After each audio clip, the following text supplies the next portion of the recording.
최 목사님께로부터 첫째 날 저녁 강의를 부탁한다는 말씀을 들었습니다.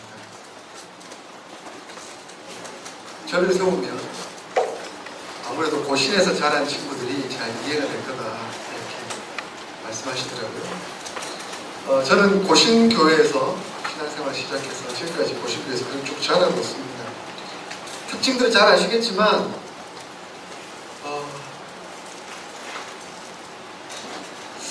어떻게 보면 이렇게 좀 역동적이지 못하다고 해야 될까요? 아니면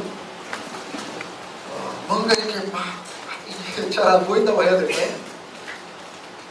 지금 울산교회 와 있더라고요, 그죠? 울산교회 3청년부가 40명 정도 와 있는데 저와 함께 대학교 생활하는 친구들이 거기 다 있더라고요. 아직 결혼 안 한 친구들이. 그래서 제가 가서 인사를 하고 왔어요.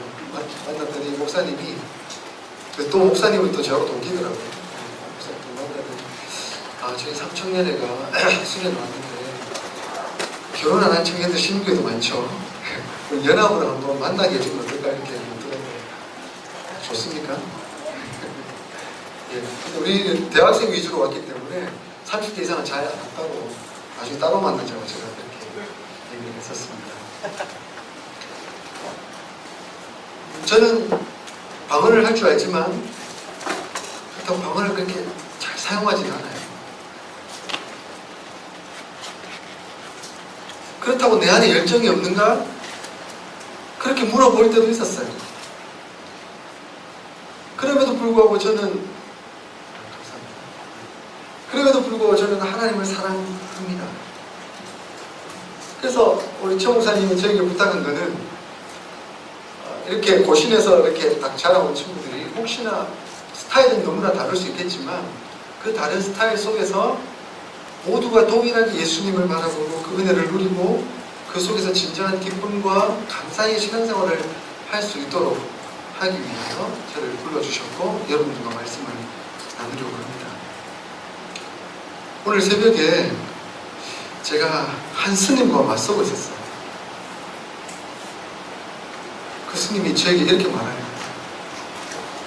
나는 능력이 있다.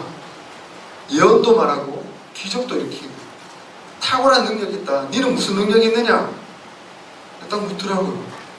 내가 그러니까 그때 갑자기 두 손을 제 목에 갖다 대고 저를 누르더라고요. 순간 제가 딱 밀려서 넘어지는 허리가 꺾였어요. 막 넘어져 가고 있는 거예요. 내가 뭐라고 대답해야 되나? 내가 뭐라고 대답해야 되나? 자기는 그런 탁월한 능력이 있다고 말하는데 너는 무슨 능력이 있느냐? 라고 묻고 있는데 제가 무엇을 대답해야 되나? 순간 움찔한 거예요.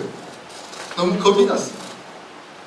몸을 이렇게 반동을 해서 일으키려고 했는데 그 힘이 너무 강해가지고 움직일 수가 없었어요. 그냥 그대로 무너져 가고 있었어요. 그때 딱 한마디 터져 나오더라고요. 저는 아무 능력 없어요. 그러나 제겐 예수님이 계셔요. 아니, 나도 모르게 이렇게 터져 나오더라니까요. 그러니까 그 성께서 손을 딱 떼고 한 발짝 더 물러서더라고요. 그리고 제가 잠에서 딱 깼습니다. 딱 깨자마자 새벽기도 알람이 울리고 그리고 알람을 끄고 새벽기도 울렸습니다. 굉장히 찝찝하더라고요. 내가 왜 이런 꿈을 꿨을까? 저는 꿈을 그렇게 자주 꾸는 사람 아니거든요. 이런 영적 경험을 그렇게 많이 하는 사람은 아닙니다.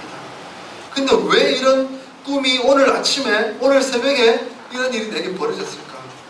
그 새벽 기도에 기도하면서 이 상황이 계속 떠오르더라고요. 하나님께 물었습니다. 하나님, 제가 왜 이런 꿈을 꿨을까요? 왜 이런 상황을 만났을까요? 지금 제가 무엇을 두려워하고 있는 것이죠? 하나님 제게 대답해 주시는 것이 있더라고요. 오늘 하루 종일 이걸 고민하고 이렇게 왔는데 하나님 제게 이렇게 말씀하시더라고요. 그래, 너는 아무 능력이 없지 않나? 네가 무슨 능력이 있어서 이 말씀을 전하고 가는 것 아니지 않느냐? 네가 전해야 할 한 가지 제목이 있다면 바로 예수 그리스도다. 아멘? 아멘? 아멘? 그래서 제가 마음에 할렐루야! 그래서 그렇습니다. 만약에 그 새벽의 꿈에 제가 제 힘으로 밀치고 일어서려고 했으면 그게 안 일어서졌을 거예요. 실제로 안 일어서졌군요. 근데 예수 그리스도 그분밖에 없지요. 그분만이 나의 힘이요 나의 능력이지요. 그렇게 한마디 내뱉었을 때 그 사슬이 풀어지는 경험을 제가 하고 이 자리에 서게 됩니다. 오늘 제가 여러분들에게 말씀을 전하는 것은 여러분들로 하여금 오직 예수 그리스도만을 바라보고 그 예수 그리스도 안에서 진정한 기쁨과 은혜와 감사, 평강, 희락, 그 기쁨을 누리도록 하는 데 목적이 있습니다. 그래서 저와 함께 말씀을 나눌 때 오직 예수 그리스도만을 바라볼 수 있기를 소원합니다. 예수님이 이렇게 말씀하셨어요. 진리를 알지니 진리가 너희를 자유케 하리라. 한번 따라해 볼까요? 진리를 알지니 진리가 너희를 자유케 하리라. 너무나 많이 들었던 말씀이죠? 아니에요. 네. 시큰둥은 반응을 잘 해주세요. 그래서 제가 열정적으로 하지. 한 반쯤은 저하고 같이 지냈던 애들이 좀 많은 것 같은데, 나의 수제자들, 나의 수제자도 왔던데, 은지랑 소영이 어디 갔죠? 황은지, 천소영 어디 있어? 아, 그래. 나의 수제자들. 파이팅! 열심히 해! 알았지? 근데 여전히 수련회 제일 뒤하지. 앞으로 와서 앉아. 진리를 알지니 진리가 너희를 자유케 하리라 하는 그 말씀을 여러분은 수도 없이 들어봤을 거예요. 이건 예수님이 하신 말씀이죠. 그런데 여러분 한번 생각해 봅시다. 여기서 진리는 뭐고 자유는 뭐죠? 수도 없이 들어온 이 말씀 가운데 진리는 뭐고 자유는 뭔지 생각해 본 적 있으세요? 우리가 진리를 알게 되면 자유를 얻게 된다라고 말씀하셨는데, 그러면 우리는 진리를 알고 있는지, 그럼 진리를 알고 있다면 진정한 자유를 누리고 있는지 생각해 보게 되더라고요. 여러분 진리를 아세요? 진리가 뭐죠? 진리가 뭐죠? 진리는 변함없는 사실이 진리죠. 다 배워왔잖아요. 그죠? 변함없는 사실이 진리입니다. 근데 일단 진리를 말하자면 이 세상 만물이 움직여가는 그 과정을 진리라고 말할 수 있겠죠. 그러니까 자연법칙, 소위 우리가 생각하지 못했던, 깨닫지 못했던 그 일들이 밝혀지는 상황을 보면서 우와, 우리 진리를 발견했다 이렇게 말합니다. 뉴턴이 사과가 떨어지는 것을 보면서 뭘 발견했죠? 만유인력의 법칙을 발견했죠. 그러면서 그것이 진리가 된 겁니다. 그러나 그것은 인간이 모르고 있었던 것뿐이지 하나님께서 창조하신 창조 질서에 따라 중력이라는 힘이 작용하고 있었던 거죠. 그래서 하나님이 창조하신 창조 세계 가운데 하나님이 정해 놓으신 자연 질서가 바로 진리였습니다. 그것은 우리가 눈에 보이는 물리적 화학적 진리라고 말할 수 있는 것이죠. 근데 이 진리가 눈에 보이는 우리가 경험되는 물리적 화학적 진리일 뿐만 아니라 영적인 진리가 있다는 것을 가르쳐주고 있습니다. 그 진리를 우리가 어디서 찾을 수 있냐 하면 하나님의 계시, 곧 성경으로부터 그걸 찾을 수 있는 것이죠. 그래서 성경은 우리에게 진리를 말씀해주고 있는데 그 영적인 진리의 핵심적인 4단계가 있다.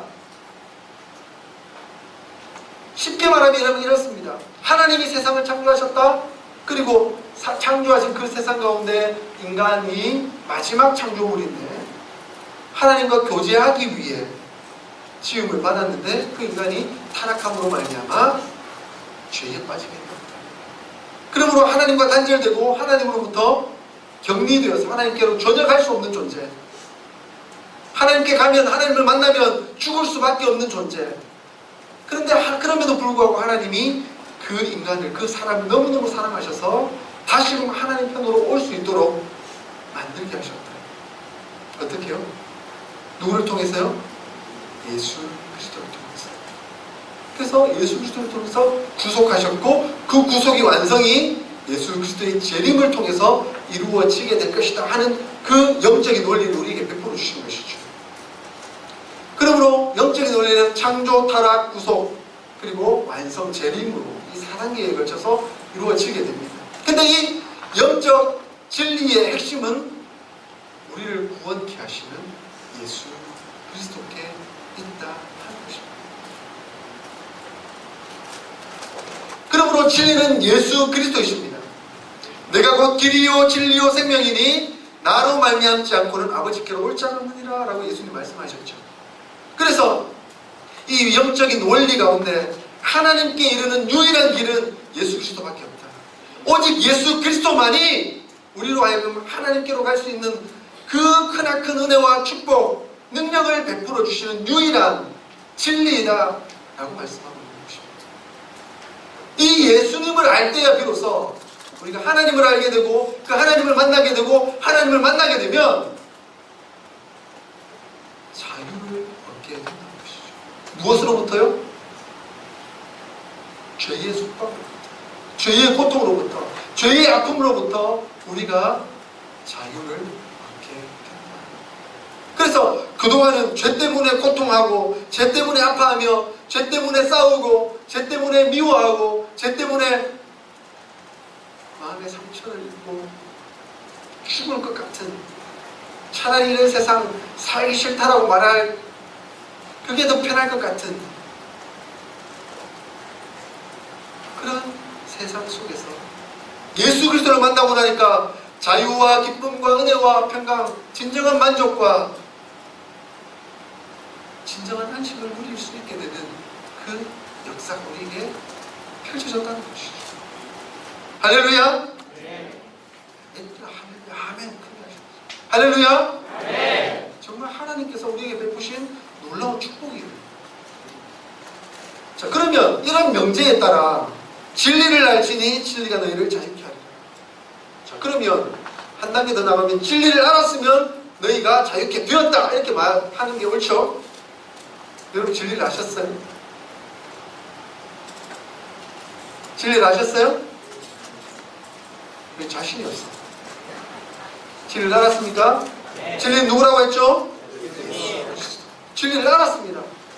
그러면 다음 질문. 자유하십니까? 자유하세요? 네. 진정 마음의 기쁨과 평안과 은혜와 감사가 넘치고 있으세요? 갑자기 아멘 소리가 확 주네요. 왜 그럴까요?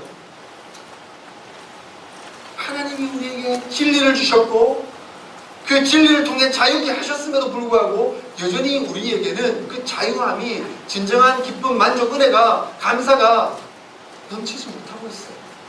왜 그럴까요? 왜 그럴까요? 그 이유는 우리가 이 진리에 집중해서 진리 안에 깊이 들어가서 이 진리를 통해서 정말 기쁨과 은혜를 누려야 함에도 불구하고 진리에 집중하지 못하고 그 변두리 것에 속임을 당하고 있기 때문이라고 생각이 들었어요. 그 속임수의 대빵이 누구죠? 속임수의 대빵이 누구죠? 저는 사탄을 경외하지 않아요. 마귀의 힘이 굉장히 강합니다. 오늘 새벽에 꾸었던 꿈도 영적인 전쟁이라고 느껴져요. 사탄도 타 종교에도 심지어 사이비에도 탁월한 능력이 드러나요.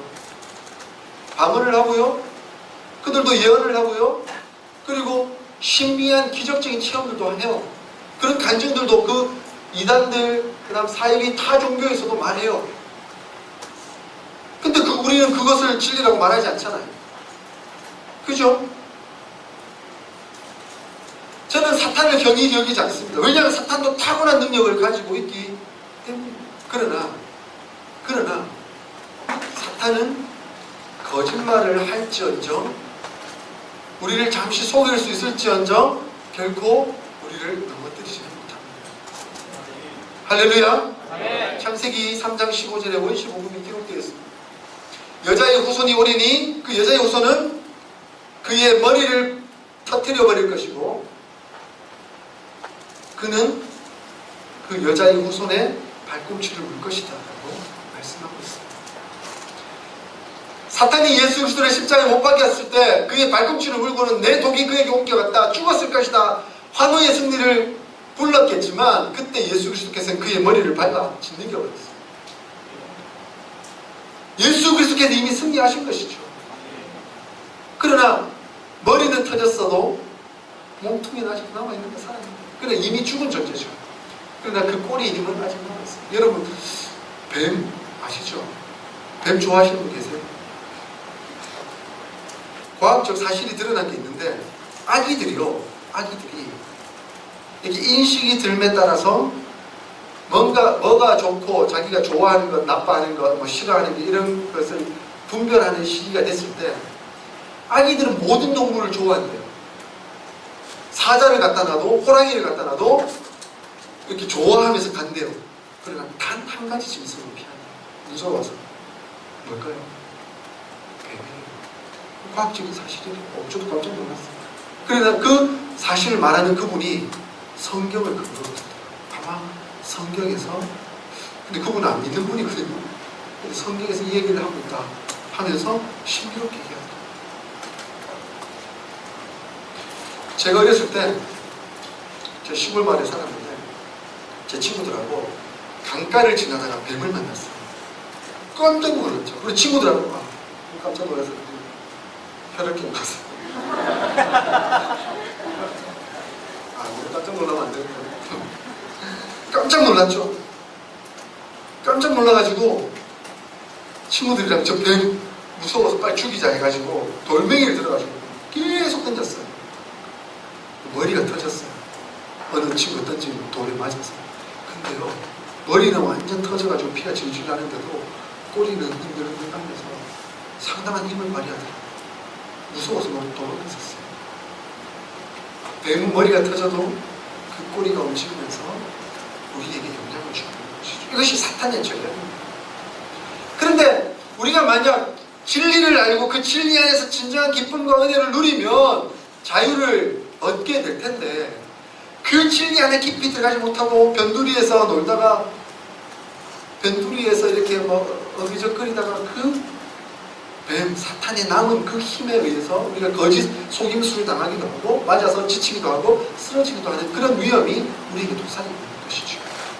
그래서 사도 바울은 이런 사탄의 괴계에 대해서 우리가 명확하게 이해하고 정체성을 가져야 하는 것을 말씀하고 있습니다. 우리 하나님 말씀 하나 찾아볼까요?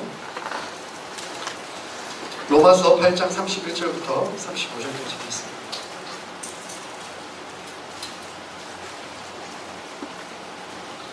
로마서 8장 31절부터 35절까지. 자, 같이 한번 읽겠습니다. 자, 시작. 그런즉 이 일에 대하여 우리가 무슨 말 하리요? 만일 하나님이 우리를 위하시면 누가 우리를 대적하리요? 자기 아들을 아끼지 아니하시고 우리 모든 사람을 위하여 내주시니가 어찌 그 아들과 함께 모든 것을 우리에게 주시지 아니하겠느냐? 누가 능히 하나님께서 택하신 자들을 고발하리요? 의롭다 하신 이는 하나님이시니 누가 정죄하리요? 죽으실 뿐 아니라 다시 살아나신 이는 그리스도 예수시니 그는 하나님 우편에 계신 자요 우리를 위하여 간구하시는 자시니라. 누가 우리를 그리스도의 사랑에서 끊으리요? 환난이나 문고나 박해나 기근이나 적신이나 위험이나 칼이라. 아멘. 사도 바울은 로마서를 통해서 사탄이 우리에게 일으키는 괴계가 4가지가 있다 하는 것을 분명히 말씀하고 있습니다. 첫 번째는 뭡니까? 31절에 사탄이 어떻게 한다고요?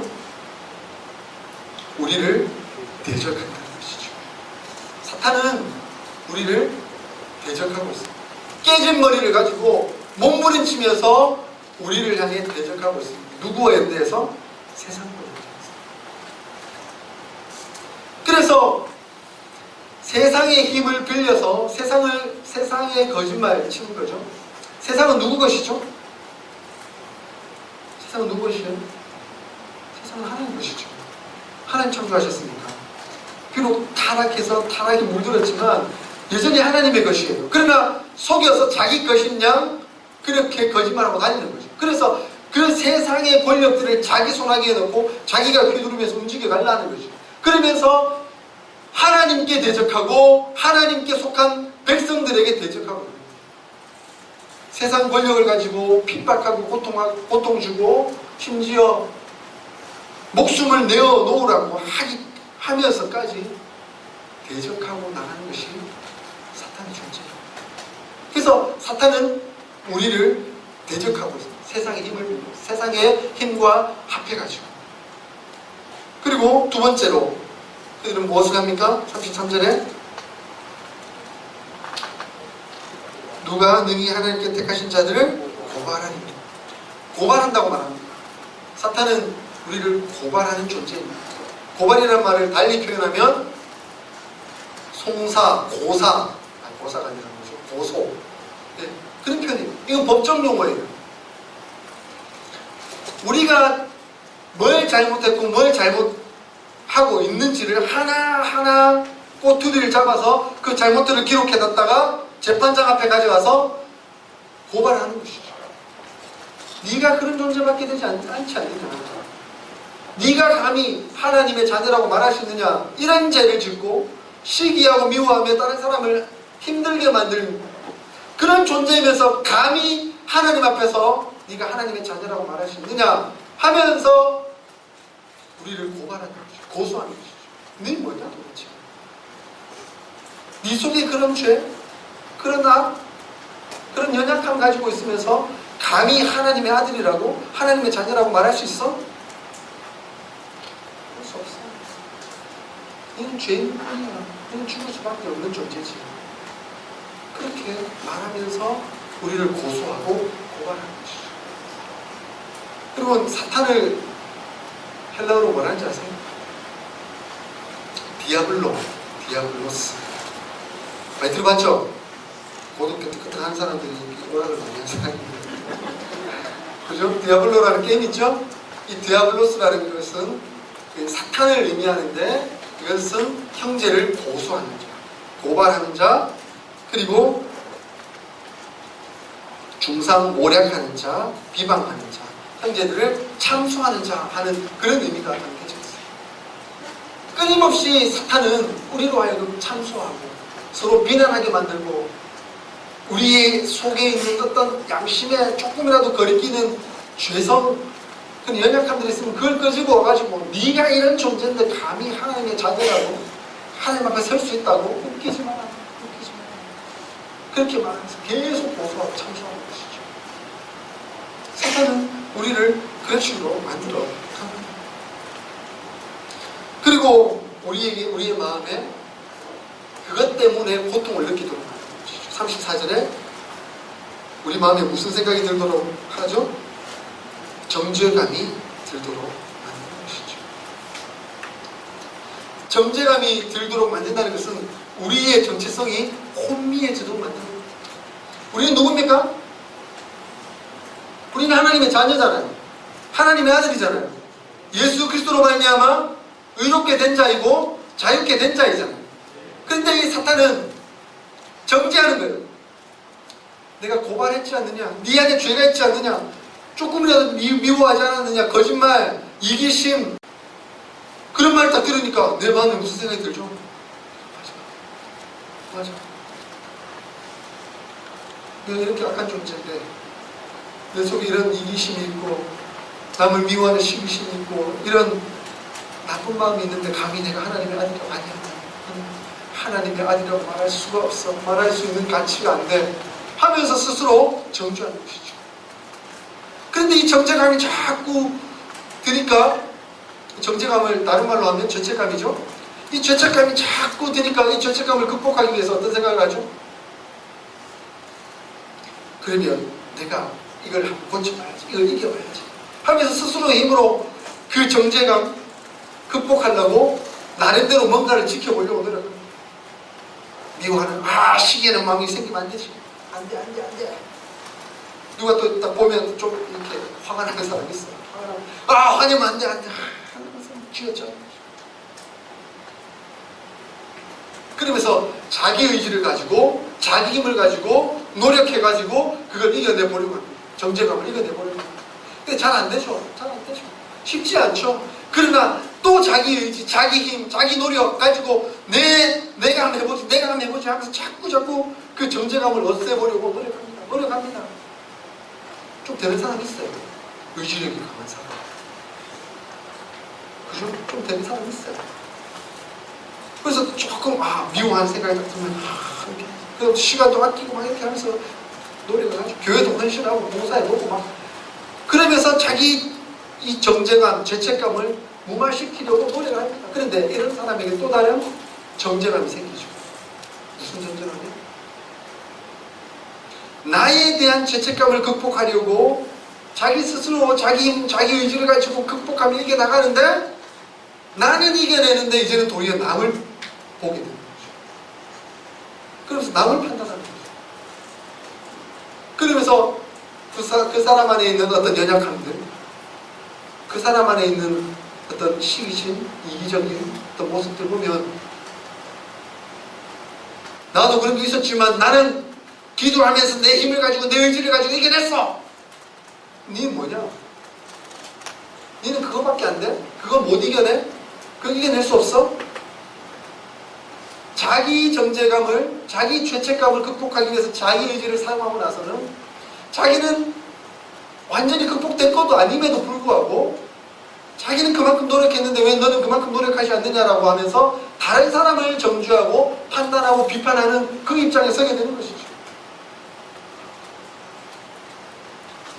그래서 이 고소고발에 휘말리게 되면요, 1차적으로는 나 스스로에 대한 죄책감이 생기고, 그리고 내 의지가 발동돼서 자기 의의를 드러내려고 하는, 그걸 극복해보려고 하는 그런 노력들이 나타나는 것이죠. 그리고 그것이 조금 극복된다고 생각하면 한 단계 더 넘어서서 남을 비판하고 판단하는 자리에 사람이 서버리게 되는 것입니다. 중세시대에 하나님의 은혜의 복음, 하나님의 능력을, 그 예수 그리스도의 그 사랑, 그 축복을 모르던 반반 여기던 그런 카톨릭 시대에 스티그마타라는 제도가 있었어요. 들어보셨어요? 스티그마타? 그 영화 뭐죠? 레오나르도 다빈치가 그린 그림을 가지고 상상력을 했어요. 다빈치 코드. 그 영화에 보면 중세시대에 어떤 일이 일어났는지 뭐 이런 것들을 다루면서 나오는 재밌는 내용들이 나와요. 그때 스티그마타라는 이야기가 나오는 거죠. 한 수도자가 나는 예수의 흔적을 가져야지. 스티그마타라는 뜻이 흔적이라는 뜻이에요. 나는 예수의 흔적을 가져야지. 나도 예수님처럼 어떤 능력을 가져야지 하면서 이 허리띠라 해야 되나? 이렇게 좀 굵은 이 가죽에다가 침을 박아가지고요, 허벅지에 차고 다니는 거예요. 꽉 짜매가지고. 그러면 그 침이 허벅지에 찔리겠죠? 다리 밑으로 피가 질질 흐르는 거예요. 그러면서 스스로 말하는 거죠. 나는 예수의 흔적을 가졌다. 예수의 고난에 동참하고 있다. 예수의 은혜에 참여하고 있다. 그러면서 다른 사람을 비판하고 판단하죠. 니는 왜 그렇게 하지 않을까? 고소 고발을 당하면, 사탄으로부터 고소 고발을 당하면 이런 위험성에 빠져들게 되는 것이죠. 그래서 성경에 보면 사도 바울이 로마서 지금 8장을 중심으로 읽어보고 있는데 14장, 15장쯤 가면 아주 재밌는 내용이 나와요. 예수 그리스도를 알기는 알았는데 진정한 자유와 기쁨, 은혜를 누리지 못하고 여전히 율법 속에 사로잡혀가지고 율법을 지키려고 하면서 은혜를 누리고 하는 사람들이 있잖아요. 14장에 보면 어떤 사람은 나를 중요시 여기고, 나를 중요시 여긴다는 것은 유월절이라든가 구약의 절기들 있죠. 그 절기들을 잘 지키면서 자기는 나는 절기를 잘 지키면서 하나님을 잘 섬기는 사람이다라고 말하는 거예요. 그리고 또 보면 어떤 사람은 음식을 가려먹고 채식을 하는 거죠. 나는 부분급식을 하면서 하나님을 잘 섬기고 있고 하나님께 나아가고 있다 이렇게 말하는 거죠. 그러면서 바울과 이런 일행들을 보고 왜 당신들은 나를 지키지 아니하고 왜 음식을 가려먹지 않습니까? 라고 비난하고 비판합니다. 그때 바울이 뭐라고 대답하는지 아세요? 15장에 보면 15장 딱 시작하면서 우리 강한 자가 저들의 약한 부분을 담당하시고 우리 강한 자라는 의미는 바울은 자유했다는 거예요. 날과 음식과 구약에 주어져 있는 율법의 여러 가지 가치들에 대해서 나는 예수 그리스도로 말미암아 자유하게 되었다. 은혜를 누리게 되었다. 그러므로 그걸 먹을 수도 있고 먹지 않을 수도 있고 나는 자유한다. 그러나 그 사람들 그것 때문에 시험 드는 부분이 있다면 나는 그들의 양심과 그들의 자유를 위해 거기에 동참해 줄 수 있다. 이렇게 말합니다. 고소 고발이 되면 자기만의 율법, 자기만의 가치, 그것을 더 높이게 만들어서 자기의 우월성을 드러내려고 합니다. 자기 힘, 자기 의지를 하죠. 그러면서 자기의 죄책감은 극복하려고 하고 남을 비판하고 남으로 하여금 죄책감에 빠지도록 만드는 그런 일을 하는 것이죠. 이것이 다 누구의 계략이라고요? 사탄의 계략. 이것이 다 사탄의 계략. 그래서 최종 사탄의 목적은 무엇입니까? 35절에 그리스도의 사랑에서 끊어버렸다. 결국은 죄책감에 빠져서 죄책하도록 만들고 그걸 자기 힘으로 이겨보도록 의지를 들여서 하면서 남까지 죄책감에 빠지도록 만들어서 함께 비난하고 고통 속에 빠지게 만들고 그렇게 하다가 하나님의 사랑에서 끊어져 버리도록 만듭니다. 그것이 사탄의 계략인 것이죠. 그래서 C.S. 루이스가 쓴 스크루테이프의 편지를 읽어보면 아주 재밌는 내용입니다. 대빵 마귀가 자기들의 이렇게 소속되어 있는 쫄병 마귀들을 불러다가 야, 교회 공동체를 무너뜨리는 가장 쉬운 방법 핍박 주고 고난 주고 힘들게 한다고 그들이 교회가 무너지는 건 아니다. 내 말대로 해봐. 가거든 자기 의를 드러내고 남을 비판하는 거예요. 자기 의를 드러내고 남을 비판하는 거예요. 그러면 자연스럽게 예수 그리스도를 보지 못하게 만들 것이고 자기들끼리 싸우다가 교회를 망하는 것이다. 이게 사탄의 전략이에요. 근데요, 제가 그랬잖아요. 사탄은 절대 어설프지 않습니다. 교묘하고 공평합니다. 근데 사탄이 우리를 이렇게 정죄하고 비난하고 비판할 때 뭘 사용하는지 아세요? 뭘 사용하는지 아세요? 뭘 사용합니까? 하나님의 말씀, 율법을 사용하죠. 사탄은요, 율법을 사용해서 우리의 정죄감을 끌어냅니다. 구약에 수많은 율법이 있습니다. 그 수많은 율법을 들이다대면서 너는 이 율법에 저촉돼, 너는 이 율법을 지키지 못했잖아, 너는 이 하나님의 말씀에 어긋났잖아. 그런데 네가 어떻게 하나님의 자녀라고 말할 수 있어? 네가 하나님 은혜를 말한다고 이렇게 율법도 지키지 못하면서 후회줘. 잘못 말하고 있는 거예요. 사실 예수님께서 사도 바울을 통해서 율법의 기능이 무엇인지를 우리에게 밝혀주고 있어요. 성경을 잘 알아야 돼요. 성경을 잘 이해하고 성경 말씀에 따라서 바로 서 있으면 우리가 이 사탄의 괴력에 빠지지 않을 수 있어요. 그런데 그건 모르고 하나님 이렇게 하면서 쫓아왔는데 사탄이 이렇게 딱 말하니까 율법 어겼네. 하나님 말씀 어겼네. 나는 하나님의 백성이라 말하면서 어떻게 율법을 어길 수가 있지.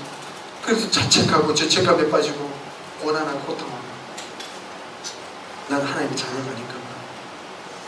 어떻게 하나님의 자녀라고 말하면서 율법을 어길 수가 있어. 이렇게 고도의 사탄이죠.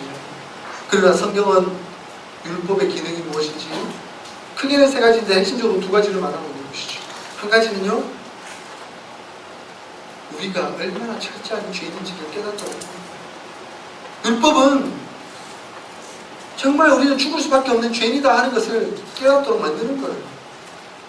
세상에 율법을 완전히 지킨 사람 있나요? 나는 율법을 완전히 다 지켰다. 손 들어보세요. 아무도 없죠? 있으면 나와보세요. 아무도 없죠? 그래서 성경은 말하죠. 의인은 없나니 하나도 없다. 율법에 비춰서 완벽하게 다 지키고 하나님의 은혜 입을 수 있는 사람은 아무도 없다. 그렇게 선언하고 있는 것이죠. 그러면 두 번째 율법의 기능은 뭡니까? 갈라디아서에 보면 사도 바울이 이렇게 말합니다. 율법은 몽학 선생이 되어 우리로 하여금 예수 그리스도께로 이끌어간다 말씀합니다. 개역 성경에는 몽학 선생이라고 그 꿈을 해석하는 선생님이라고 되어 있지만 개역 개정 이번에 바뀐 성경에는 초등교사라고 표현했어요. 마치 어린아이를 바른 길로 지도하고 이끌어가는 역할을 율법이 하고 있다는 것이죠. 그래서 율법 앞에서 우리는 지킬 수가 없습니다. 완전할 수가 없습니다. 우리는 죽을 수밖에 없는 죄인입니다. 그렇기에 우리 스스로는 하나님 앞에 설 수 없습니다. 우리에게 누구가 필요합니까? 예수 그리스도가 필요합니다. 율법으로서는 결코 구원받을 수 없고, 율법으로서는 우리가 결코 의인이 될 수 없고, 율법으로서는 결코 우리가 하나님 앞에 설 수 없습니다. 그러므로 율법은 다만 우리로 하여금 예수 그리스도 앞으로 데려가는 것입니다. 그럼 우리는 예수 그리스도 그분만이 우리의 구원 주님이십니다. 예수 그리스도 그분만이 우리를 자유케 하시는 능력이 있습니다. 라고 고백할 수 있는 것이죠. 그러므로 속지 마십시오. 절대 사탄의 그 농락에 당하지 마십시오. 대적한다고요? 사탄이 우리를 대적한다고요? 제가 아까 그랬잖아요. 이미 예수님이 그의 머리를 밟아 진디겼다고. 그의 머리는 터졌어요. 이미 다 죽은 목숨인데 몸만 살아가지고 꿈틀거릴 뿐이에요. 성경이 뭐라고 말씀하고 있죠? 하나님이 우리를 위하시면 누가 우리를 대적하냐? 사탄이 우리를 아무리 대적한다 하더라도 하나님이 우리를 위하시는데, 하나님이 우리 대신하여 사탄을 대적하고 있는데 두려워할 필요가 있어요? 하나님 있어요? 사탄 있어요? 물어봅시다. 하나님 있어요? 사탄 있어요? 당연한 질문에서 죄송합니다. 근데 그 하나님이 우리 아버지 되신다니까요? 그 하나님이 우리의 보호자가 되시고 가장이 되신다니까요? 그 하나님이 우리를 대신해서 사탄을 대적하고 계신다니까요? 속지 마십시오. 그리고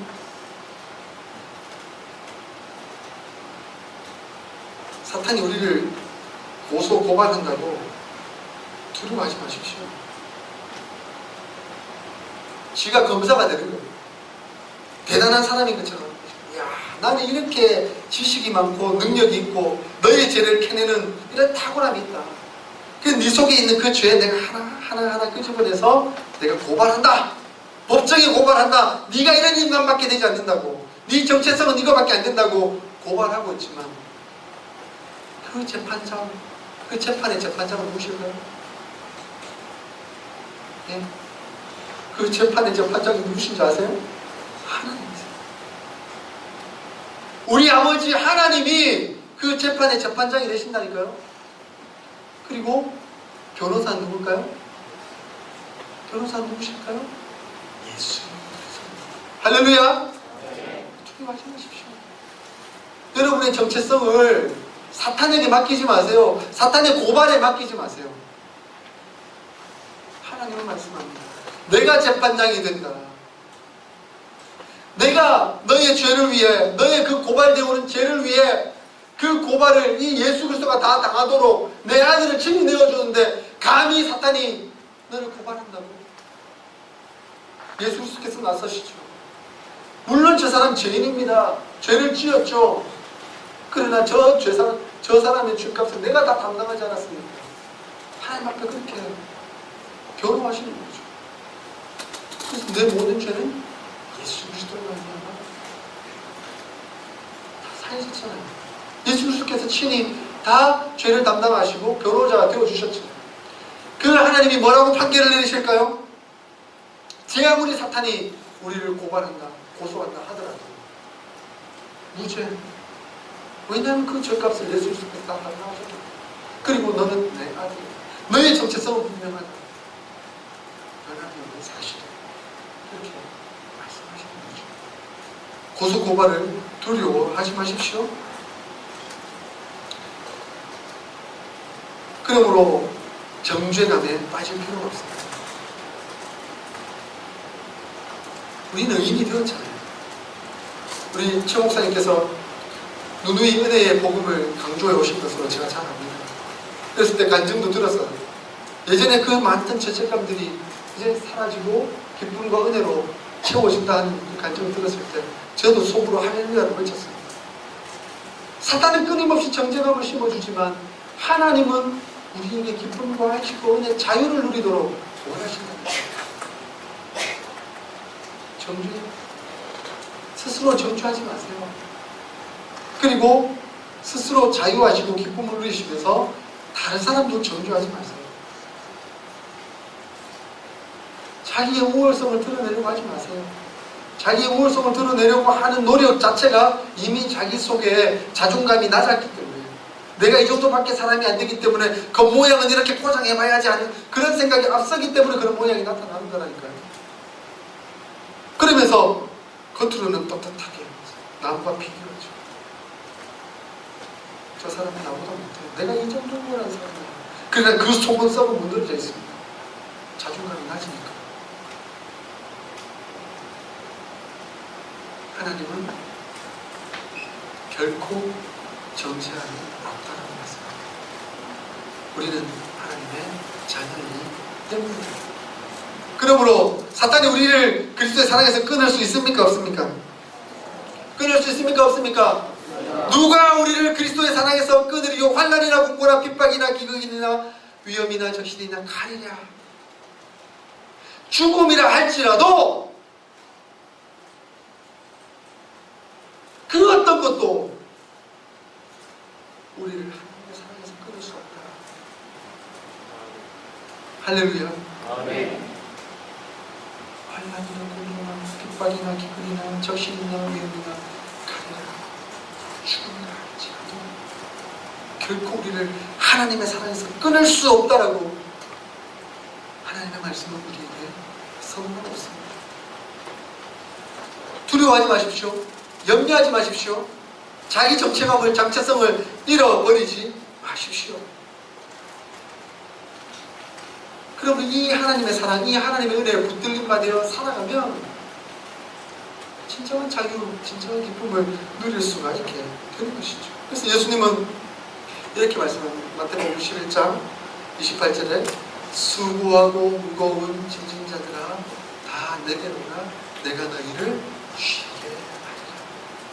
너희 마음에 참 안식과 평안과 기쁨을, 자유를 허락해 주겠다 말씀하는 것입니다. 멍에가 뭐죠? 소가 이 어깨에 매는 거잖아요. 이렇게 소 이렇게 밭을 끌고 가는 거. 밭을 갈 때 끌고 가는데 소 두 마리가 멍에를 이렇게 엄청나게 무거운 멍에를 메고 이렇게 끌고 가는 땅을 판다. 근데 예수님이 우리 곁에 서서 멍에를 같이 매준다는 거예요. 그런데 그 멍에가 예수님한테 다 씌워져 있기 때문에 우리는 그 멍에를 힘들이지 않고 갈 수 있는 거예요. 그래서 너희의 멍에를 매지 말고 내 멍에를 매라. 내 멍에는 쉽고 가볍다. 그 안에는 참 자유와 평안과 기쁨을 안식이 있다. 그 안에서 누려라. 예수님 말씀하고 있는 것이죠. 그러므로 진정 자유하십시오. 진정 자유하십시오. 아멘. 진정 자유하십시오. 아멘. 진정 자유하십시오라는 이 말은 진리를 알고 진리 안에 들어가라는 말씀입니다. 진리, 진정 자유할 수 있는 방법이 그것이기 때문에 그런 것이죠. 그래서 진정으로 자유한다는 것은 예수 그리스도께 집중하고 그 예수 그리스도께 감사하며 은혜로 살아가는 것이죠. 예수 그리스도의 영이신 성령으로 사는 삶이 진리를 아는 삶이고, 그리고 진정 자유를 누리는 삶입니다. 고린도후서 3장 17절에 주는 영이시니 주의 영이 계신 곳에 자유가 있느니라. 성령이 우리에게 임하시고 성령의 지배를 받고 성령의 능력과 은혜로 살아가는 사람에게는 진정한 자유가 있다 말씀하고 있습니다. 그리고 고린도후서 3장 17절에 갈라디아서 5장 1절에 그리스도께서 우리를 자유롭게 하려고 자유를 주셨으니 그러므로 굳건하게 서서 다시는 종의 멍에를 매지 말라. 예수 그리스도께 집중되어 그 은혜를 사모하며 진정 자유를 누리지, 그 예수 그리스도를 잊어버리고 사탄의 깹에 빠져 또 율법에 빠져 율법을 지켜야 되는데 하며 고통하고 아파하고 머리에 힘들어지고 그렇게 말씀하고 있습니다.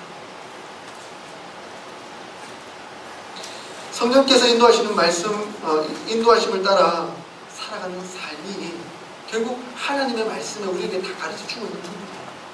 그러므로 하나님의 말씀을 읽으면 읽을수록 성령께서 그 말씀을 해석하게 하시고 그 해석에 따라 우리가 진정한 평안, 은혜, 만족, 자유를 누리는 삶을 살아가도록 만드시는 것이죠. 저는 하나님께서 베풀어 주신 자유가 뭘까 이렇게 묵상을 많이 하면서 제가 구원받게 된 배경이 뭔가 하는 것을 좀 깨닫게 되었습니다. 저는 중3 때 예수님을 영접하고 거듭나게 되었는데 그때 수련회 가가지고 무릎 꿇고 기도하는 가운데 하나님이 제게 만나주신 음성 메시지가 무엇이었냐면 내가 왜 아버지다 하는 것이었어요. 왜 그것이 너무 크게 다가왔냐면 사실 저는 아버지께서 일찍 돌아가셨거든요. 초등학교 5학년 때 아버지께서 돌아가시고 나니까 이 아버지에 대한 개념, 이해 이런 것들이 너무 힘들었어요. 아버지란 뭘까? 아버지는 나에게 어떤 존재인가? 어떻게 도와주시는 것인가? 그런 개념들로 좀 혼란을 많이 겪었거든요. 중学때. 근데 그때 기도할 때 하나님은 저를 만나서 네 육신의 아버지는 돌아가셨지만 내가 너의 아버지가 된다 라는 말씀을 주시더라고요. 근데 그 하나님 아버지는 우리가 생각하는 세상적 아버지와는 다른 개념이에요. 우리가 이것을 바로 알아야만 진정한 자유와 기쁨을 누릴 수 있겠다 하는 그런 생각, 그런 묵상이 떠올랐습니다. 성경에는 이 자유함을 누리도록 하기 위해서 하나님 설교한 걸 기억하시는 친구가 있는 것 같기도 하고 아브라함 생각하면 되잖아요.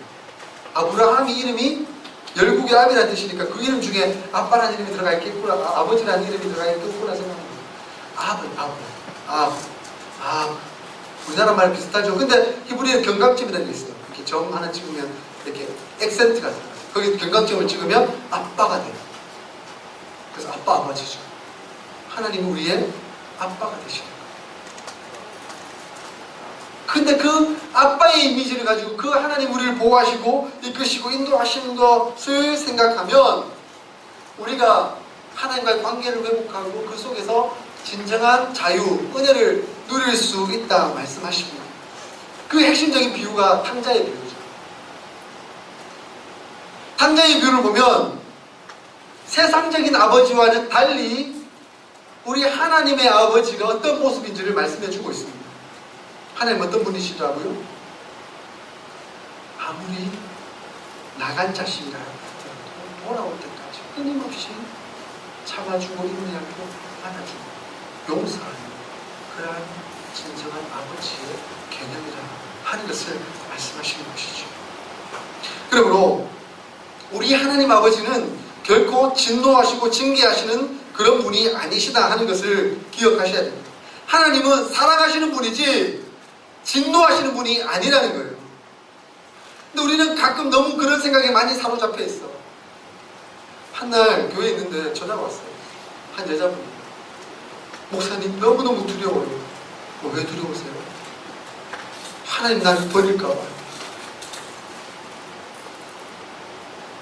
아니 왜 하나님 날 버릴 것 같다는 생각이 드세요? 물었더니 아니 제가 지금 교회 생활 열심히 하는 것 같지는 않고요. 더 기도하러 가야 되는데 더 기도도 잘 못하고 있는 것 같고요. 이렇게 열심히 기도하지 않으면 하나님 나를 버리지 않을까 두려워요. 이렇게 전화가 온 거예요. 제가 대답을 했죠. 자매님, 예수님을 나의 구주 나의 하나님으로 영접하셨습니까? 예, 영접했어요. 그러면 하나님이 나의 아버지 되심을 믿으세요? 예, 믿습니다. 그러면 그 하나님 아버지가 자식이 좀 밉다고 버리실까요? 버리시나요? 하나님 버리지 않으세요. 하나님 자식이 좀 뭔가 잘못한다고 그냥 내치고 때리고 버리시는 분이 아니시라니까요. 그렇게 만드는 존재는 사탄이에요. 하나님을 두렵게, 하나님을 무섭게, 하나님 나에게 벌 주고 조금만 잘못하면 내치고 버리는 분으로 생각하도록 만드는 것이 사탄의 전략입니다. 그러나 하나님은 결코 그렇지 않으십니다. 그리고 하나님께 또 생각하면서 하나님은 절대 비교하고 경쟁시키시는 분이 아닙니다. 하나님은 절대 비교시키고 경쟁시키는 분이 아니에요. 저에게 두 딸이 있어요. 중학교 1학년과 초등학교 4학년.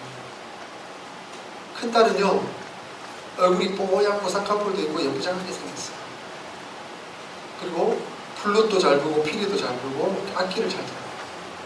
작은 딸은요, 얼굴이 좀 까무잡잡하고 눈도 아빠 닮아서 이렇게 작고 찢어졌어요. 수영을 잘해요.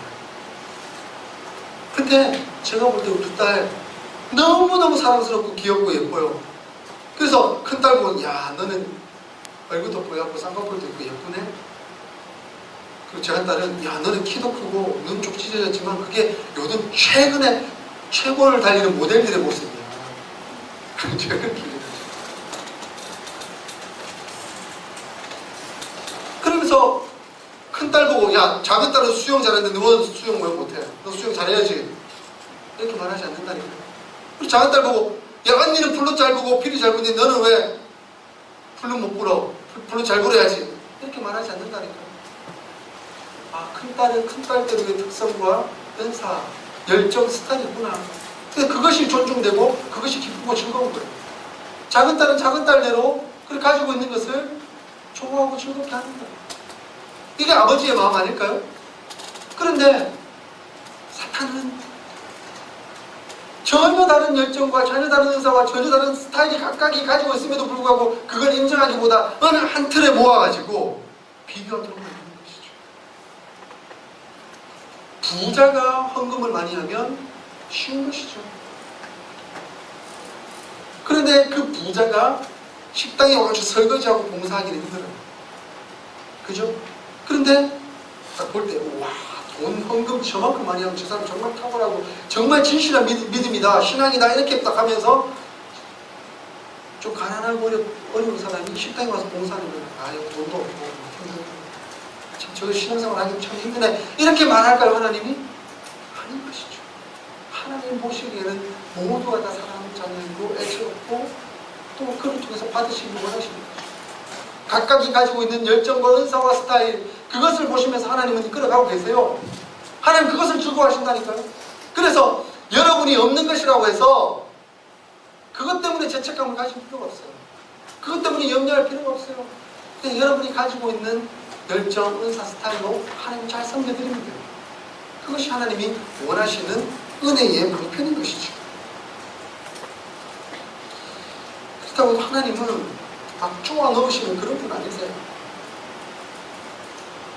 좀 헌신하라고, 좀 더 잘하라고, 네가 이만큼 하면 내가 복 줄게, 네가 이만큼 하면 진짜 뭐 줄게, 뭐 하나님 이렇게 쪼아 붙이는 분이 아니라는 게 제가 확신해요. 한 부모가, 아버지가 자식이 있었어요. 근데 자식이 시험을 쳤는데 50점을 받아온 거야. 이 자식이 어떻게 성적을 올릴 수 있을까? 그래서 처음에는 이렇게 열심히 해, 잘할 수 있어, 정말 열심히 해가지고 잘하면 성적 오를 수 있어, 그 다음 딱 시험을 쳤더니 70점이 나왔어요. 아빠가 칭찬했을까요? 야, 너 70점 받았네. 조금만 더 잘하면 90점까지 갈 수 있겠다. 너 조금만 더 잘해, 진짜 열심히 해. 여기 자식이 놀래가지고 아빠 무서웠어요. 또 공부하는 거야. 했거든요. 90점이 나왔어요. 우와, 이 성적표 들고 가면 아빠 좋아하시겠지. 딱 들고 들어갔더니, 너 90점 받았어? 너 조금만 더 하면 100점 더 받을 수 있어. 너 조금만 더 하면 100점 더 받을 수 있어. 조금만 더 해. 그래가지고 진짜 미친듯이 죽을 것 같이 공부를 해가지고 드디어 100점을 받았어. 와, 100점을 이제 아빠한테 가져가면 아빠가 즐거워하실 거야. 아빠 좋아하실 거야. 하면서 아빠한테 성적표 100점짜리 깡 내밀었어요. 아빠 뭐라 하셨을까요? 긴장 풀지 마, 긴장 풀지 마. 긴장 풀면 바로 떨어져. 긴장 풀지 마. 이게 세상의 아버지를 사실 제가 그랬어요. 우리 딸 보고 어떻게 100점 맞으면 야, 너 다음에 또 100점 받아야 이렇게 긴장 풀면 안 돼. 하나님 그렇게 쪼아붙이는 분은 아닌 것 같아요. 반성이 많이 됐어요. 자식의 행복 따위는 안중에 없는 그런 아버지 아니세요? 그래서 제가 고등부 지도할 때 많은 친구들이, 어떤 친구들이 목사님 저 진로에 대해서 궁금해요. 진로를 어떻게 선택해야 되죠?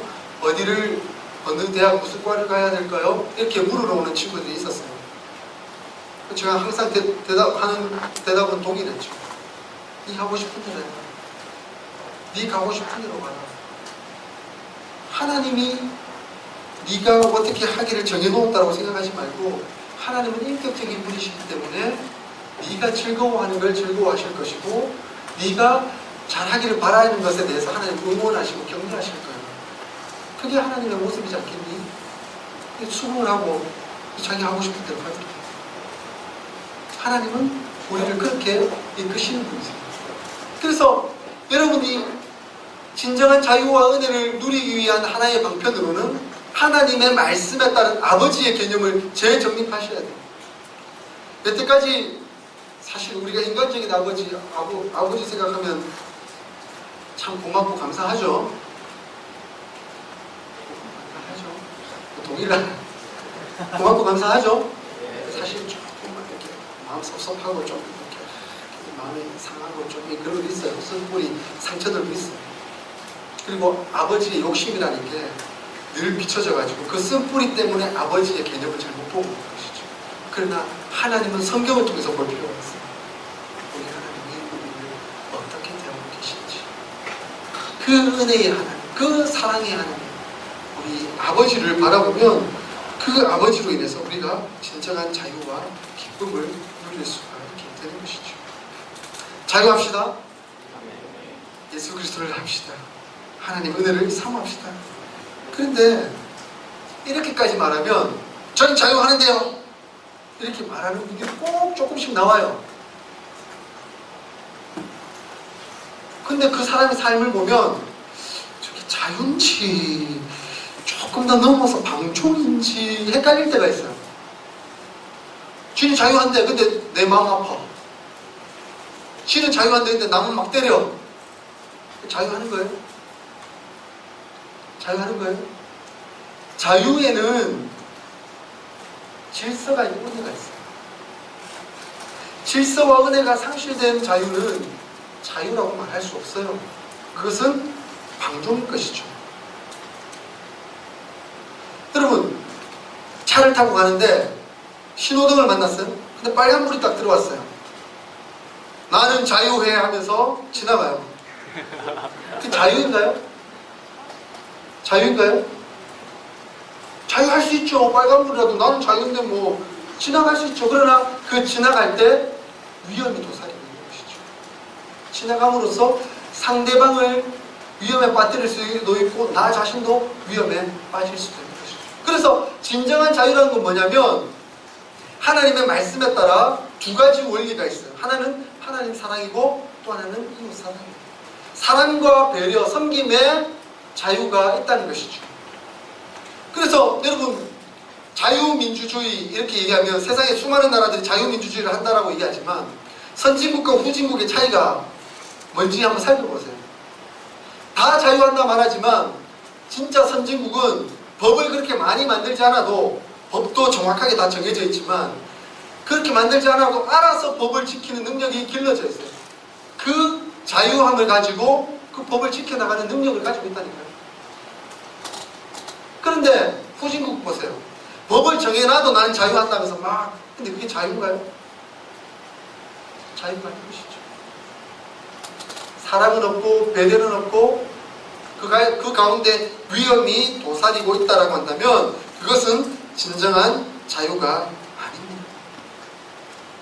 그러므로 이제 우리는 이 예수 그리스도께 집중하고 은혜로 살아갈 때 그 자유함을 누릴 수가 있게 되는 거예요. 여러분, 진정 자유하고 진정 은혜를 누리는 사람은 자연스럽게 섬기게 되어 있어요. 만약에 섬김과 이 나눔과 헌신이 전혀 없는 사람은 은혜의 사람이라고 말하기 어렵고 자유하는 사람이라고 말하기 어려워요. 왠지 아세요?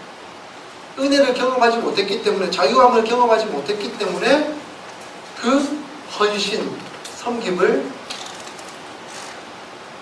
하지 못하는 것이죠. 신호등을 스스로 지키지 못하는 거죠.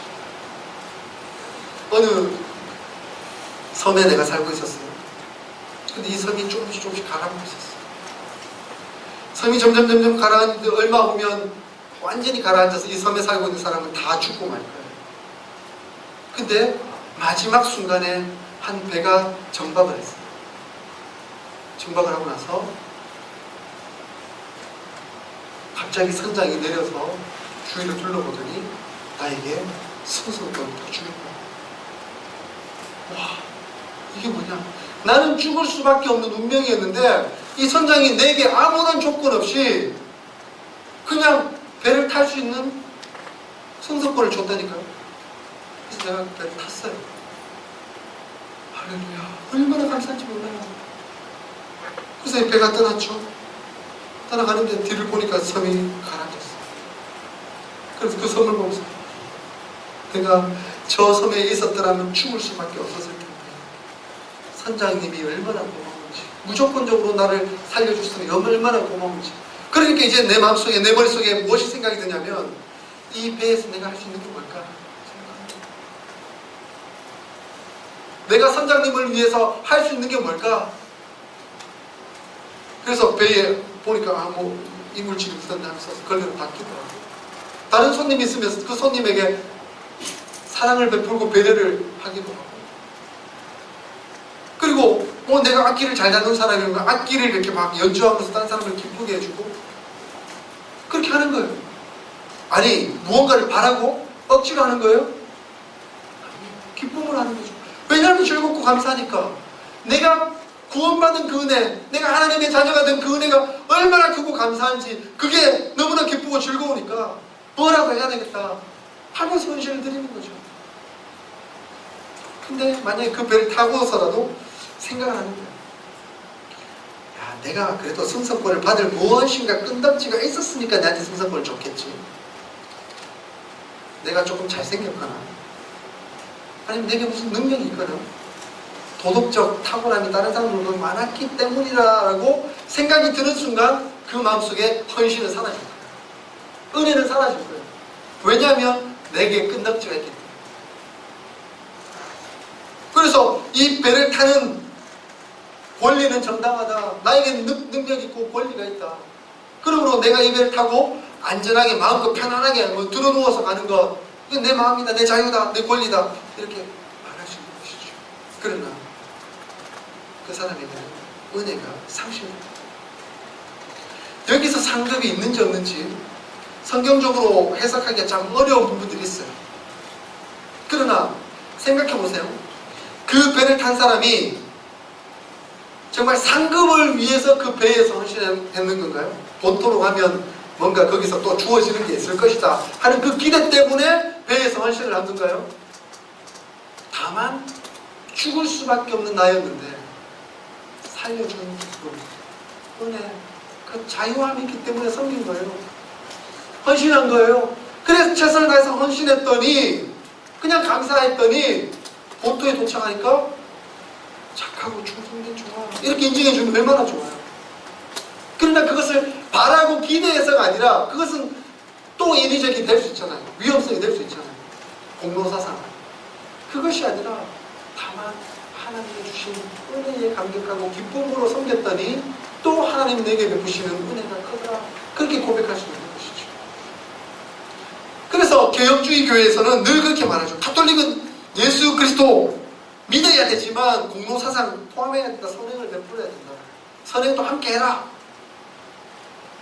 그래야만 당신이 구원받을 수 있고 그리고 또 뭐 성화될 수 있다 이렇게 말하는 것이죠.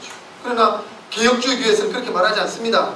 오직 예수 그리스도 그분만이 우리를 구원할 수 있고 우리에게 진정한 자유와 기쁨과 은혜를 허락할 수 있습니다.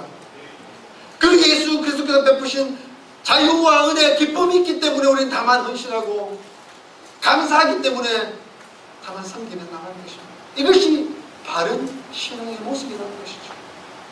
그런 사람에게는 죄책이 사라집니다. 두려움이 사라집니다. 다만 기쁘고 감사하기 때문에 하나님과 그리고 예수님과 교제하기 위해 힘쓰며 나가는 것이죠. 그러므로 사랑하는 여러분, 여러분은 진리를 알았기에 자유하셨습니다. 할렐루야! 네. 여러분은 진리를 알았기에 자유하신 분이 되셨습니다. 이 자유를 누리십시오. 사탄의 꿰매 결코 빠지지 마십시오. 근데 마지막으로 제가 그 로렌스 형제 얘기를 하면서 마치려고 합니다. 우리 목장에 우리 청년부 중에 나이가 너무 많아가지고 함께 올리기 힘들어서 저희 목장에 오신 분이 계세요. 여러분이 계시죠. 근데 목장 나눔을 하면 늘 할 얘기가 없대요. 근데 할 얘기가 없다면서 죄책감에 빠지는 거예요. 아, 왜 죄책감에 빠지냐고 그랬더니 저 나오는데 한 게 없어요. 진짜 아무것도 한 게 없어요. 저희 목장 식구는 대부분 교수님도 계시고 학원 선생님도 계시고 그다음 미술 강사도 계시고 뭐 이런데 아니 주중에 한 일을 잘 돌아보라니까 아이들을 가르치고요. 부모님하고 그냥 막 밥 맛있게 먹고요. 그렇게 살았어요. 한 게 없어요. 하나님 죄송해요. 이렇게 말하는 거예요. 목장 보면. 그 제가 답답해가지고. 아니 그게 한 게 아니에요? 그게 하나님 앞에서 한 거 아니에요? 왜 평범하게 살면 마치 하나님 앞에서 제대로 못 산 것처럼 죄를 지은 것처럼 그렇게 억눌려서 살아가는 거예요? 왜 그렇죠? 뭔가 하나님 주시는 축복과 은혜는 내가 뭔가를 해내야 되고 뭔가 거창하게 하나님 위해 헌신했을 때 주시는 축복이라고 우리 머릿속에 늘 이렇게 가지고 살아가는 거예요. 그러다 보니까 평범한 일상생활, 가족과 함께 잘 지내고 목장생활하고 그냥 살아가는 그 삶이 은혜롭지 못했다라고 착각에 빠져서 사는 거예요. 그렇잖아요. 하나님 우리 자녀가 되었기 때문에 공동체를 이루고 이 속에서 은혜를 누리며 우리 삶 속에서 우리에게 주어진 일 하나하나 그냥 최선을 다하면서 감당해 나갔다고 한다면 그 자체가 하나님의 축복이고 하나님의 은혜이고 하나님의 사랑이고 하나님 베푸신 자유예요. 근데 왜 거기서 죄책감을 느껴야 하는 거죠? 로렌스 형제는 16세기의 수동원의 수도사였습니다. 근데 이 수도사가 다행스럽게도 주방 보조 담당이었어요. 주방장도 아니고 주방 보조였어요. 그리고 다른 수도사들의 샌들 있잖아요. 슬리퍼. 그거 이렇게 떨어지면 꿰매주는 그거 담당하는 분이었어요. 근데 이분이 매일매일 일기를 썼어요. 근데 그게 후대에 남아가지고 하나님과 교제한 위대한 묵상책입니다. 그래서 하나님의 임재 연습이라는 책으로 나오니까 이분의 책을 읽어보면 이런 내용이에요. 오늘도 뭐 설거지를 했다. 설거지를 하면서 하나님께 기도했다. 기도하면서 하나님 이 설거지를 통해 이 깨끗한 그릇으로 먹는 우리 사랑하는 형제들, 지체들이 하나님의 은혜를 누리게 하여 주십시오. 그러면서 자기 은혜를 누리는 거예요. 그리고 샌들을 꼬매면서 보잘것없는 일인 것 같지만 그 샌들을 열심히 꼬매면서 이걸 신고 다니는 우리 사랑하는 지체들이 하나님의 은혜를 누리고 복을 받게 해주십시오. 그 속에서 축복을 누리는 거예요. 진정한 자유는 여기 있는 거예요. 여러분이 뭔가 하나님 앞에서 거창하게 대단한 것을 해야만 하나님 기뻐하시고 복 주시고 뭐 자유를 주시고 평강을 주신다라고 생각하지 마세요. 여러분이 주어져 있는 그 일들 속에 하나님과 교제하고 기도하면서 순간순간 하나님 의지하고 의뢰하면서 그 일을 감당하고 있다고 한다면 그것이 은혜이고 그것이 축복이고 하나님의 사랑이 되십니다. 아멘. 네, 그래서 매 순간 하나님을 누리자고요. 뭔가 대단한 것을 해서 하나님을 누리는 게 아니라 지금 내가 일상생활 속에서 설거지를 하다가도 하나님을 누리는 거예요. TV를 보다가도 하나님 지금 TV를 보는 걸 좀 싫어하시는 것 같다라는 느낌이 오면, 양심의 느낌이 오면 지금 하나님이 내게 또 뭐 이렇게 친구를 돌아보고 아니면 친구를 위해 기도하라는 그런 양심을 주시는가 보다 생각하고 그게 따르세요. 순종하세요. 그것을 통해 하나님은 우리에게 진정한 평안과 기쁨, 은혜의 자유를 베풀어 주시는 거예요. 혹 내가 뭔가 양심에 좀 가책이 있고 좀 잘못한 게 있다라고 느껴지면 이렇게 기도하세요. 하나님, 제가 하나님 없이는 결국 아무것도 안 되는 도심을 구하고 하나님과 동행할 때 제가 진정한 기쁨의 삶을 살아갈 수 있습니다. 저를 도와주세요. 죄책감에 빠지지 말고 그렇게 기도하시라고요. 그럴 때 하나님 여러분의 마음을 만져주시라고요. 그래서 하나님이 우리에게 역사하시는 다양한 방법이 있겠지만 한 가지 방법은 우리의 양심을 만지시고 다스립니다. 그래서 디모데전서나 이런 데 보면 믿음과 착한 양심을 가져라. 성령께서 역사하시고 지배하시면 너희 양심이 새로워지고 은혜를 누리며 그 양심의 기쁨이 있다라고 말씀합니다. 아셨죠? 그래서 하나님과 동행하는 그 삶이라는 게 너무 하나님과 필요할 때는 특별하게 여러분 부르실 때가 있을 거예요. 그러나 매 순간 그것 때문에 어려워하고 힘들어하지 마시고 순간순간 주시는 은혜 속에서 하나님 주시는 사랑, 자유 누리시며 승리하는 우리 모든 지체들이 될 수 있기를 주의 이름으로 축복드립니다. 아멘. 자, 기도하겠습니다. 하나님 아버지, 오늘 이 저녁에 주님께서 사랑하시는 청년들을 불러주시고 하나님의 뜻과 하나님의 메시지를 보여주셔서 감사합니다. 진리를 알지니 진리가 너희를 자유케 하리라 하신 말씀을 깨닫습니다. 우리가 진리를 안다고 했지만 그동안 자유를 누리지 못하고 살았던 어리석음이 있었습니다. 하나님, 그 어리석음은 사탄의 꾀이었습니다. 하나님의 말씀에 입각하여 그 사탄의 저주를 끊어버릴 수 있도록 역사하여 주시옵소서. 우리로 하여금 새롭게 하여 주시옵소서. 하나님을 바라보고 하나님을 믿는 믿음 안에 온전히 거하게 하여 주시옵소서. 예수 그리스도의 사랑 안에 거함으로 사탄이 공격해오는 그 어떤 공격에도 어리석게 대처하지 않도록 하나님 붙들어 주시옵소서. 하나님이 우리를 대신하여 사탄의 대적자가 되어주십니다. 하나님이 우리의 재판장이 되어주시고 예수 그리스도께서 우리의 변호자가 되어주십니다. 그 은혜와 그 사랑 안에 거하며 진정한 자유를 누리며 살아가는 우리 모든 지체들 되게 하여 주시옵소서.